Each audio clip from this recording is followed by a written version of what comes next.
برادران اسلام، ذوالحج کا یہ بابرکت مہینہ ہے۔ اس مہینے میں ہم ایک دن خوشی کا عید الاضحیٰ مناتے ہیں، لیکن اس کے ساتھ ساتھ تاریخ اسلام کی ایک بہت ہی دردناک شہادت وہ بھی اسی ماہ مبارک سے جڑی ہے۔ ذوالحج کی 18 تاریخ کو خلیفہ سوم حضور نبی کریم صلی اللہ علیہ وآلہ وسلم کے داماد، جنہیں یکے بعد دیگرے 2 بیٹیاں آقا انعامدار صلی اللہ علیہ وآلہ وسلم نے نکاح میں دیں۔ پہلے حضرت سیدہ رقیہ رضی اللہ تعالیٰ عنہ کا نکاح فرمایا۔ جب وہ وصال فرما گئی تو اپنی دوسری بیٹی حضرت ام کلثوم رضی اللہ تعالیٰ عنہ کا نکاح حضور علیہ السلام نے ان سے کیا۔ حضرت سیدنا عثمان ابن عفان رضی اللہ تعالیٰ عنہ، ان کی شہادت اسی ماہ مبارک کی 18 تاریخ کو ہے۔ اگر ہم نسبی حوالے سے حضرت سیدنا عثمان ابن عفان رضی اللہ تعالی عنہ کی فیملی کو دیکھیں تو 5ویں پشت میں آپ کا شجرہ نسب آقا انعامدار صلی اللہ علیہ وآلہ وسلم آپ کے ساتھ ملتا ہے۔ حضرت عثمان بن عفان بن ابو العاص بن امیہ بن عبد الشمس بن عبد مناف، اس طرح یہ 5 رشتے ہیں جہاں پہ جا کے آپ کا جو سلسلہ نسب ہے یہ حضور علیہ السلام کے اجداد سے مل جاتا ہے۔ حضرت عثمان غنی رضی اللہ تعالیٰ عنہ کی نانی جان، جن کا نام ام حکیم البیضاء تھا، یہ حضرت عبد المطلب رضی اللہ تعالیٰ عنہ جو نبی کریم علیہ السلام کے دادا جان ہیں، ان کی بیٹی تھی۔ اس طرح حضور علیہ السلام کے والد گرامی حضرت عبداللہ رضی اللہ تعالیٰ عنہ اور حضرت عثمان غنی رضی اللہ تعالیٰ عنہ کی نانی جان ام حکیم البیضاء، یہ آپس میں بہن بھائی۔ تو اس طرح یہ بھی ایک نسبی رشتہ حضور صلی اللہ علیہ وآلہ وسلم سے ملتا ہے۔ تو حضرت عثمان غنی رضی اللہ تعالیٰ عنہ 4تھے نمبر پر اسلام لانے والے اہل ایمان میں سے تھے۔ حضرت سیدنا ابو بکر صدیق رضی اللہ تعالیٰ عنہ، حضرت علی شیر خدا رضی اللہ تعالیٰ عنہ، حضرت زید بن حارثہ رضی اللہ تعالیٰ عنہ، مردوں میں سے 3 جب ایمان لا چکے تو 4تھے ایمان لانے والے حضرت سیدنا عثمان غنی رضی اللہ تعالیٰ عنہ۔ آپ کو اللہ تعالیٰ نے شروع سے ہی سلیم فطرت عطا فرمائی، اور آپ فرمایا کرتے تھے کہ زمانہ جاہلیت کی جو برائیاں تھیں، شراب عام تھا، جوا عام تھا، زنا عام تھا، اللہ تعالیٰ نے اس دور میں بھی ان کو ان برائیوں سے، ان لتوں سے محفوظ رکھا۔ جب نبی کریم علیہ السلام نے نبوت کا اعلان فرمایا تو یہ ایک ایسا دور تھا کہ جو ہی کوئی صفحہ پہ کھڑے ہو کے آپ اعلان نبوت فرماتے ہیں مشکلات کے پہاڑ کھڑے ہو گئے۔ اس دور میں اپنے آپ کو مسلمان کہنا کوئی آسان کام نہیں تھا، بلکہ وہ دور تھا کہ جس میں اگر کسی نے اپنے آپ کو اوپنلی ڈکلیئر کر دیا کہ آئی ایم مسلم، میں نے حضور علیہ السلام کے دین کو مان لیا، تو یہ بے شمار مصیبتوں، تکلیفوں، اذیتوں کو دعوت دینے اور گلے لگانے کے مترادف۔ ان حالات میں حضرت ابو بکر صدیق رضی اللہ تعالی عنہ نے جب تبلیغ فرمائی، آپ کی تبلیغ سے متاثر ہو کر آپ ایمان لے آئے۔ جب آپ ایمان لائے تو آپ کی فیملی نے مخالفت کی، اس حد تک مخالفت کی کہ سامان ڈالنے کے لیے جو بوریاں ہوتی ان میں آپ کو ڈال دیا جاتا، مارا جاتا، آپ کی سانس بند ہو۔ صرف ایک ڈیمانڈ تھی کہ جس نبی کی دعوت کو تم نے قبول کر لیا ہے اس سے واپس پلٹ آؤ، جو ہمارا طریقہ بتوں کی پوجا کا چل رہا ہے تم اسی پر چلو۔ لیکن حضرت عثمان غنی رضی اللہ تعالی عنہ نے کسی کی بات کو نہیں سنا، ہر مشکل برداشت کی اور دین اسلام پر ڈٹے رہے۔ پھر اللہ نے وہ مقام عطا فرمایا، دردناک شہادت ضرور ہوئی لیکن اللہ تعالیٰ نے دنیا کے اندر بھی اور آخرت کے اندر بھی اعلیٰ ترین درجات انہیں عطا فرما دی۔ یہ وہ ہستیاں ہیں جو قیامت تک آنے والے اہل ایمان کے لیے رول ماڈل ہیں۔ ایک تو ان کی لائف ہسٹری سے یہ بات پتہ چلتی ہے کہ کوئی آسان کام نہیں تھا اس دین اسلام کو قبول کر لینا اس دور میں، لیکن جن ہستیوں کے دلوں میں اللہ نے اس نور کو ڈال دیا انہیں دنیا کی تکلیفیں اور پریشانیاں اس رستے سے ہٹا نہیں سکی، اور ہر دور میں اہل ایمان پر آزمائشیں آتی رہی۔ اللہ تعالیٰ نے حضرت عثمان غنی رضی اللہ تعالی عنہ کو دنیاوی دولت سے نوازا۔ آپ کپڑے کا کاروبار کرتے تھے اور زمانے جاہلیت جب آقا علیہ السلام نے ابھی نبوت کا اعلان نہیں فرمایا تھا، اس زمانے میں بھی آپ کا بہت بڑا بزنس تھا۔ عرب جو جزیرۃ العرب ہے اس میں طائف کا علاقہ وہ ہے جو سرسبز ہے، جہاں پر کھیتی باڑی ہوتی ہے، سبزہ ہے۔ باقی آپ جتنا بھی ایریا دیکھیں گے خشک علاقہ ہے۔ ہم مکہ مکرمہ سے مدینہ طیبہ جب سفر کرتے ہیں تو آپ کو لہلاتے کھیت نہیں نظر آئیں گے، خشک پہاڑیاں نظر آئیں گی، بنجر زمینیں نظر آئیں گی۔ اس قسم کا وہاں حالات اور ماحول تھا۔ اس وجہ سے لوگوں کا جو ذریعہ معاش تھا زیادہ تر وہ بزنس تھا، اور لوگ مال سیریا تک، شام تک لے کے جاتے، وہاں سے مختلف آئٹم جو لوگوں کی ضرورت ہوتی وہ لے کے آتے۔ اس طرح وہ کاروبار کیا کرتے تھے۔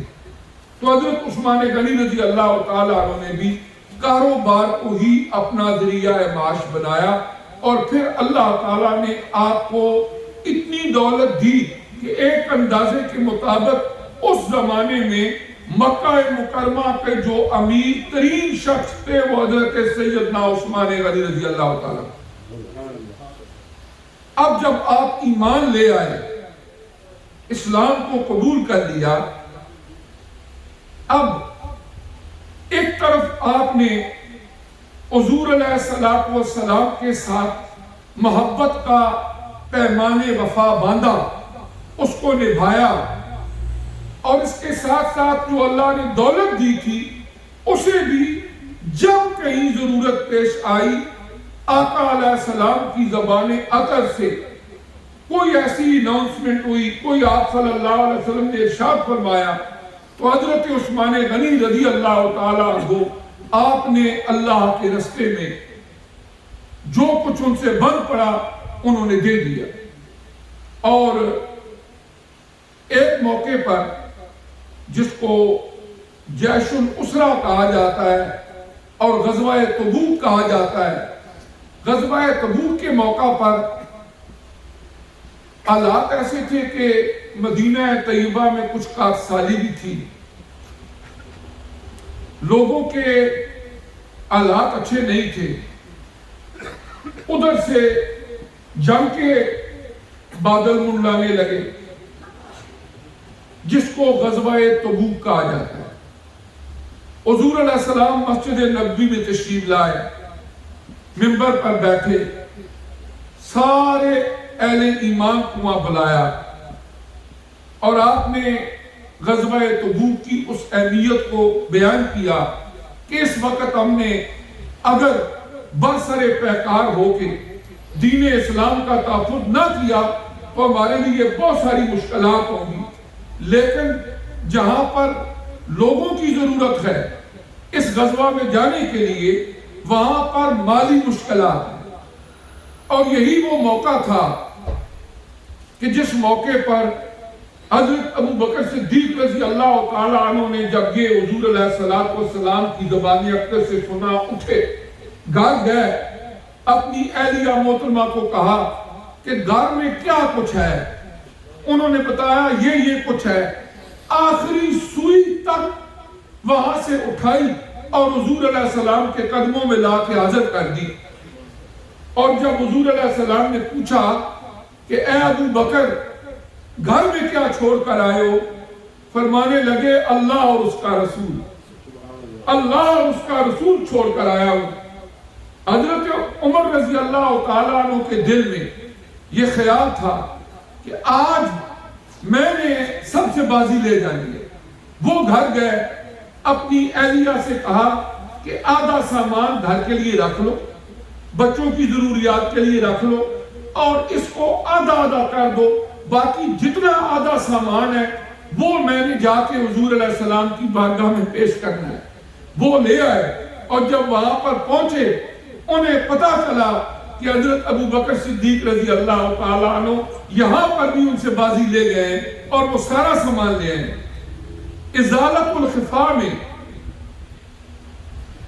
حضرت شاہ ولی اللہ محدث دہلوی رحمۃ اللہ علیہ نے فرمایا ہے کہ حضرت عثمان غنی رضی اللہ تعالیٰ عنہ آپ نے پہلے اعلان کیا 100 کیملز، 100 اونٹ سامان سے لدا ہوا میں وہ پیش کروں گا.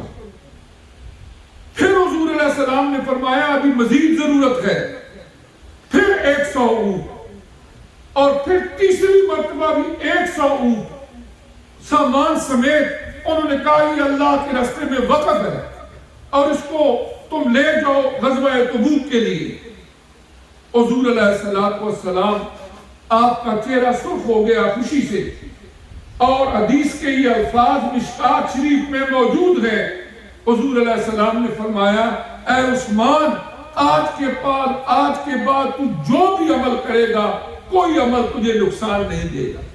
اور حدیث کی شرح کرنے والوں نے لکھا ہے کہ حضرت عثمان غنی رضی اللہ تعالیٰ عنہ کا اس صحبت مصطفی علیہ السلام سے ایسا تزکیہ نفس ہو چکا تھا کہ اس کے بعد ان سے کوئی ایسا عمل سردرج ہی نہیں ہونا تھا جو اللہ کی ناراضگی والا ہو. اور پھر غزوہ تبوک سے جب واپس آ رہے تھے ایک رستے میں ایسا مقام آیا وہاں پر لشکر کے لیے کھانے پینے کے لیے کچھ نہیں تھا. جب حضرت عثمان غنی رضی اللہ تعالیٰ عنہ کو پتا چلا کہ لشکر واپس آ رہا ہے لیکن لوگ بھوکے ہیں، ان کے پاس کھانے کے لیے کچھ نہیں، تو حضرت عثمان غنی رضی اللہ تعالیٰ عنہ نے کھانے پینے کی خورد و نوش کی جو چیزیں اویلیبل تھی ان سے اونٹوں پہ لاد کے پھر بھیج دی. اور جب حضور علیہ السلام نے پوچھا یہ کہاں سے آیا تو بتایا گیا یہ حضرت عثمان غنی رضی اللہ تعالیٰ نے بھیجا. پھر آقا علیہ السلام نے ہاتھ اٹھائے، فرمایا اے اللہ میں عثمان سے راضی ہوں، تو بھی عثمان سے راضی ہو جا. اور صحابہ اکرام سے فرمایا تم بھی عثمان غنی سے راضی ہو جاؤ. یہ صحیح حدیث کے وہ الفاظ ہیں جو نبی کریم علیہ السلام نے ارشاد فرمایا. اگر آپ اسلامی ہسٹری کو پڑھیں، اسلام کو عبداللہ ابن ابی جیسے فلاسفر اور دانشوروں کی ضرورت نہیں ہوتی. اسلام کو ضرورت ہوتی ہے ایسے دیوانوں اور فرزانوں کی کہ جو آقا انعامدار صلی اللہ علیہ وآلہ وسلم کے عشق میں اور آپ کی محبت میں کسی چیز کی پرواہ نہیں کرتے. عقل تو بندے کو 100 بہانے بنواتی ہے، سمجھاتی ہے، لیکن عشق اس کے معاملے مختلف ہوتے ہیں. عقل کو تنقید سے فرصت نہیں، عشق پہ اعمال کی بنیاد رکھ. تو ان لوگوں کے دلوں کے اندر اللہ پاک نے نبی کریم علیہ السلام کی وہ محبت ڈال دی تھی کہ جس نے انہیں دنیا کے اندر بھی وہ مقام دیا کہ رہتی دنیا تک اربوں انسان ان کے گن گاتے رہیں گے، ان کو خراج عقیدت پیش کرتے رہیں گے، ان کی خوبیوں کو بیان کرتے رہیں گے، اور جہاں نبی کریم علیہ السلام پر درود پاک بھیجیں گے وہاں آپ کی آل و اصحاب پر درود بھیج کے ان پر بھی اللہ کی رحمتوں کے نچھاور کی دعائیں کرتے رہیں گے. اور پھر آخرت کے اندر اللہ تعالیٰ انہیں کیا کیا درجات عطا فرمائے گا وہ ہمارے وہم و گمان سے بھی بالا تر ہے، جنہیں معیت مصطفیٰ علیہ السلام دنیا میں بھی نصیب ہوئی. یہ وہ خوش قسمت ہستیاں تھیں کہ جنہیں اللہ نے چن لیا تھا کہ جب حضور علیہ السلام کے لب لالی ان سے پیارے پر فرمان ارشاد فرمائے جا رہے ہوں گے تو ان کے برکت والے کان بنفس نفیس ان کو سن رہے ہوں گے، اور انہیں اللہ نے وہ عظمت والی آنکھیں عطا کی جنہوں نے زندگی بھر آقا علیہ السلام کے رخ اقدس کی زیارت کی. یہ وہ ہستیاں ہیں، ان کا مقابلہ کوئی نہیں کر سکتا. بعد میں آنے والے جتنے انسان ہیں آپ دیکھیں نا،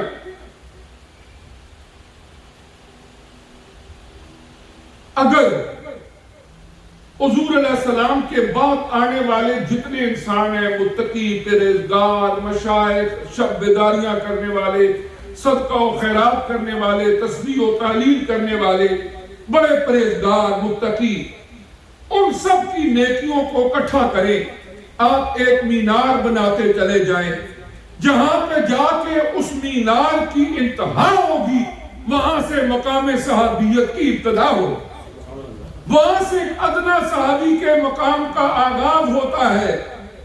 دنیا کے اندر لوگ قطب ابدال بن سکتے ہیں، غوث ہوں گے، متقی ہوں گے، نیک ہوں گے، سخی ہوں گے، لیکن آقا علیہ السلام کے وصال مبارک کے بعد کوئی صحابی نہیں بن سکتا، کوئی صحابی نہیں بن سکتا.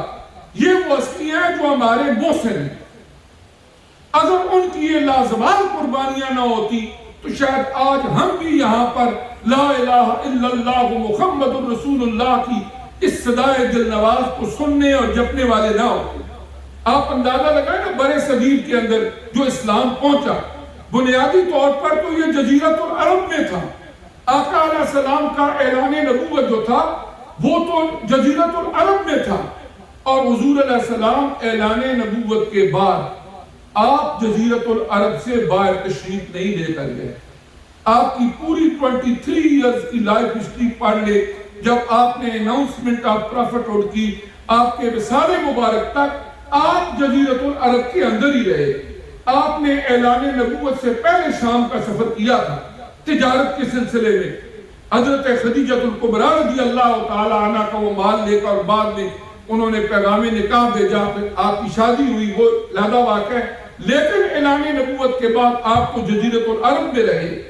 لیکن 1,40,000 صحابہ کرام تو میدان عرفات میں موجود تھے حجۃ الوداع کے موقع پر. لیکن آج آپ حج کے لیے، عمرہ کے لیے جائیں، آپ کو چند صحابہ کرام کی قبریں جنت البقیع میں نظر آئیں گی، کہیں جنت المعلی میں نظر آئیں گی. ان کی تعداد میکسیمم سینکڑوں یا ہزاروں میں ہوگی. باقی صحابہ کرام حضور علیہ السلام کا ایک ارشاد گرامی اس کو انہوں نے پلے باندھا کہ جب آپ اپنی اونٹنی قصوہ پہ بیٹھ کر عرفات کے میدان میں ذوالحج کے مہینے کی 9 تاریخ کو خطبہ حجۃ الوداع ارشاد فرما رہے تھے. آپ نے اپنے خطبے میں فرمایا لا فخر لعربی علی عجمی ولا لعجمی علی عربی ولا لاحمر علی اسود ولا لاسود علی احمر ان اکرمکم عند اللہ اتقاکم. کہ آج میں اعلان کر رہا ہوں کسی عربی کو اجمی پر کوئی فخر نہیں، کسی عربی کو اور کسی اجمی کو عربی پر کوئی فخر نہیں، کسی گورے کو کالے پر اور کالے کو گورے پر کوئی فخر نہیں. اگر تم میں اللہ کے ہاں کوئی عزت والا ہے تو وہ ہے جس کے دل میں تقوی اور پرہیزگاری، جس کے دل میں تقوی اور پرہیزگاری ہے اللہ تعالیٰ کے ہاں وہ عزت والا ہے، وہ عظمت والا ہے. جب آپ نے حقوق العباد اور حقوق اللہ کے حوالے سے جو بیسک چیزیں تھی وہ بتا دی، اس کے بعد آپ نے فرمایا کہ کیا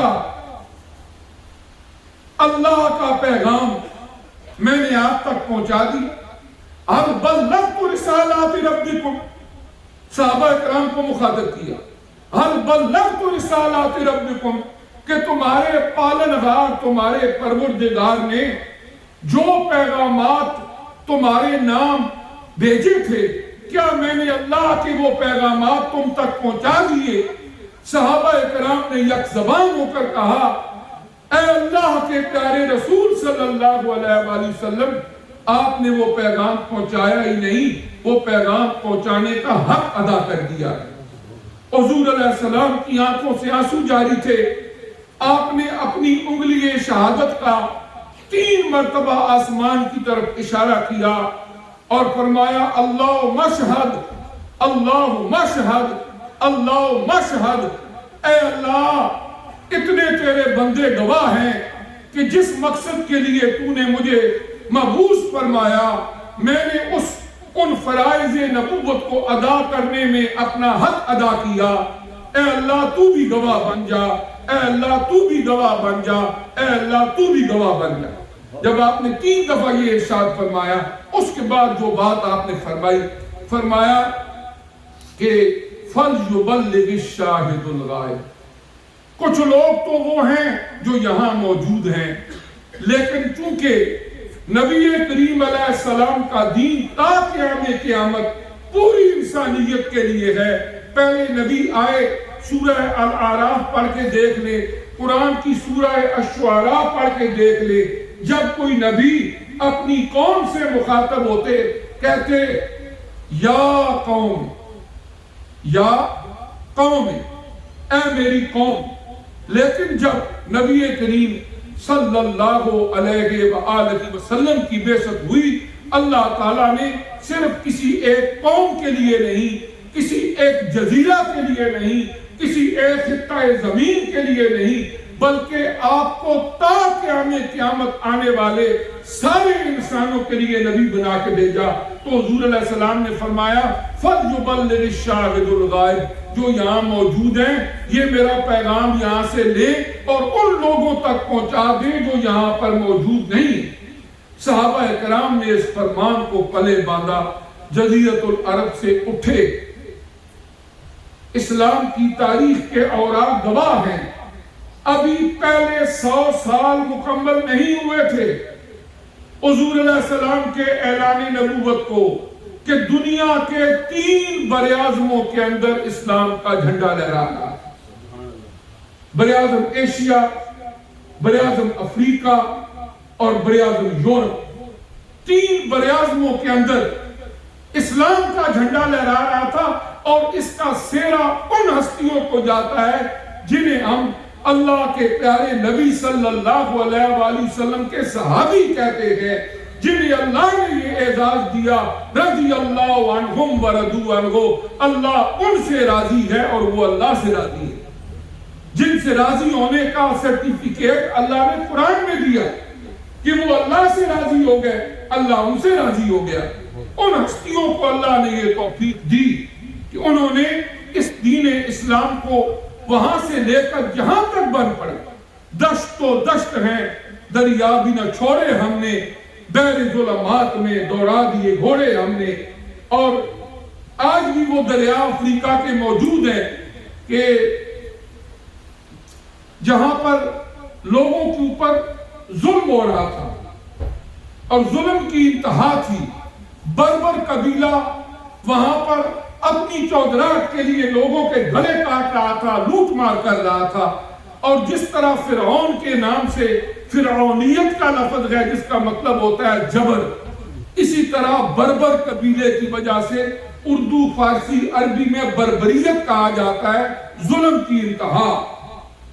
اور اس وقت مسلمان جب وہاں پہنچے، آگے پانی آ گیا، اس طرف والے قبیلوں کو آپ نے مظلوموں کو چھڑا دیا، اب پانی آ گیا، گھوڑے تھے، انہوں نے اللہ سے التجا کیا، اللہ پاک ہم گھوڑے دریا میں ڈالنے لگے ہیں، ان کو پار چڑھانا تیرا کام ہے۔ اللہ نے خیر و عافیت سے ان گھوڑوں کو دوسری طرف پہنچا دیا، اور وہاں پر جن لوگوں پر ظلم ہو رہا تھا اس بربر قبیلے کے ظلم و ستم سے ان کو نجات دلائی۔ تو اس طرح علامہ اقبال رحمۃ اللہ نے شکوہ میں، جواب شکوہ میں یہ لکھا کہ دشت و دشت ہیں دریا بھی نہ چھوڑے ہم نے، بحر ظلمات میں دوڑا دیے گھوڑے ہم نے۔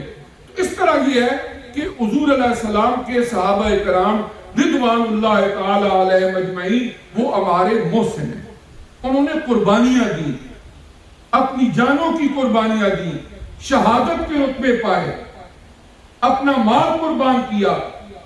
اور آپ اندازہ لگائیں، مکہ مکرمہ میں رہ رہے ہیں، حکم ہو گیا کہ ہجرت کرنی ہے، کسی ایک صحابی نے بھی لیک و لال نہیں کی۔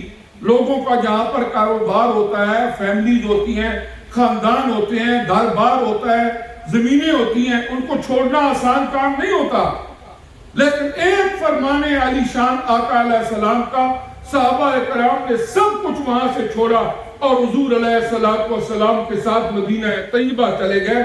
اور یہ وہ دور تھا کہ 7 سالوں تک مکہ میں رہنا گناہ تھا۔ جب تک مکہ فتح نہیں ہوا، اللہ کی طرف سے حکم ہو گیا کہ اب آپ نے مکہ میں نہیں رہنا، جو ایمان والا ہے وہ مدینہ چلا جائے، وہ مجبور ہے کہ وہ ایک علیحدہ بات ہے۔ جس کے پاس وہاں سے چلنے کی، جانے کا کوئی چانس ہے، اس کے لیے حرام قرار دیا گیا مکہ میں رہنا، فرمایا گیا مدینہ چلے جاؤ۔ پھر جس وقت 8 ہجری میں مکہ فتح ہوا، اللہ پاک نے مسلمانوں کو فتح و نصرت عطا فرمائی، اس کے بعد ہی حج کا حکم آیا، اس کے بعد ہی حج بیت اللہ شریف سال 10 ہجری میں حضور علیہ السلام نے ایک حج ادا فرمایا، اور اس سے پہلا سال سن 9 ہجری کے اندر حضرت ابو بکر صدیق رضی اللہ تعالیٰ عنہ کی امارت میں پہلا حج اسلام ادا فرمایا گیا۔ اس طرح یہ ہے کہ صحابہ کرام نے یہ قربانیاں دی، وہ سب کچھ چھوڑ کے وہاں پر مہاجر ہو کے وہاں پر چلے گئے۔ اور پھر اللہ پاک نے قرآن پاک کی آیات میں ان مہاجرین کو اور ان انصار کو، ان کے فضائل بیان کر کے اللہ کریم نے ان کی عظمتوں کو بیان کیا، جن کی عظمتوں کو اللہ کا قرآن بیان کرے، جن کی قربانیاں دین اسلام کی بقا کا سبب بنے، جنہیں حضور علیہ السلام اپنی محبتوں سے نوازیں، ان کے بارے میں ٹیڑھی زبان سے بات کرتے ہوئے بھی ہمیں شرم بھی آنی چاہیے اور ہمیں احتیاط بھی کرنی چاہیے، اس لیے کہ کہیں ایسا نہ ہو کہ ہماری کوئی بندہ بھی جو صحابہ کرام کے بارے میں ایسی بات کرتا ہے، کسی کے بات کرنے سے ان کا کچھ نہیں بگڑے گا، لیکن جو کرنے والے ہیں کہیں ایسا نہ ہو کہ ان کا بہت کچھ بگڑ جائے۔ اللہ پاک مجھے بھی آپ کو بھی سمجھنے کی، عمل کی توفیق عطا فرمائے۔ اسی موضوع کا تسلسل اگلے جمعے بھی ہوگا۔ جزاکم اللہ خیر۔